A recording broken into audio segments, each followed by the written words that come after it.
Now, look at John's Gospel, chapter 13. John's Gospel, chapter 13. Let's start reading from verse 34. Hallelujah. This is a statement from the mouth of Jesus. He says, a new commandment. A new what? New what? What is commandment? Huh? Commandment is different from advice. Commandment is different from admonition. Do you understand? Commandment is an instruction, right, that demands obedience to the person to whom it is given. So the person to whom a commandment has been issued has command and obedience, structure. That's how the military operate.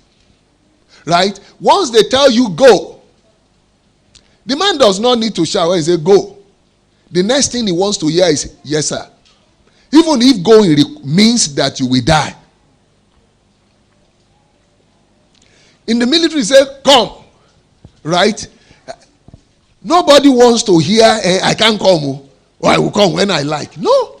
Once the commanding officer says, come, right, you do what? You come. And that is why when people join the military, right, they are training, they train them and give them a regimented way of life. To a point where it affects the way they think. A military man does not think like a civilian. Hallelujah. Praise the Lord. By virtue of the training, the civility that will make him to question, someone asking him to do something is the first thing they want to remove from him when he gets to military school. And there are various ways of doing it. When you join NDA, nobody will give you gun, though you are being trained to kill. That will be the last thing they will train you to do. Because when you give gun to someone that has not been, that has not imbibed the regimented way of military life, right? You are creating a terrorist. He will use that gun to kill his colleagues. And people that tries to call him to order, he will use that gun to silence them. So they don't give them gun. The first thing is parade. They put you in platoon. Those of us who serve, do you understand? You have done NYC. You have an idea of some of the ways, the military operates to an extent. Right? The first thing is when you come in, they give all of you the same uniform. Of course, NYC, they allow you to retain your haircut. In the military, they shave it off. All of you must wear the same haircut. All of you must wear the same shirt. All of you must wear the same, this kind of shoe that you used to run. They give you uniform. They put you in a platoon. Do you understand? And they engineer platoon spirit. By keeping all of you together, they use sport to force the tempo of the drumming will assist you in this regard. But because you are just new recruit. Now, when it gets to a point, whether there is drum or not, you know what to do. And they say by the center, you know what? If you do something else, you can end up in the guard room. Do you understand? And when they tell you that it is slow march, now you know what slow march is all about. Do you understand? So by the time you are through with the regimental way of, right? Number one, you have this bonding within your platoon. I don't know whether you people experience it when you serve. I serve in platoon 3, the most horrible platoon in our set. I don't know. It's like the bad guys from all over Nigeria that came to serve in our set. They just find themselves in platoon 3. Rebels by nature. Do you understand?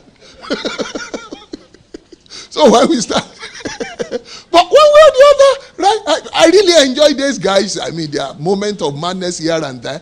But that platoon was the one winning everything. When it comes to football, volleyball, right, and other things like that. We nearly put ourselves in trouble when one day at the parade, one of the boys just came out and said, sir, we demand explanation. All the intestines of the cow they've been killing camp. We have not been seeing them on our plate. We hereby demand.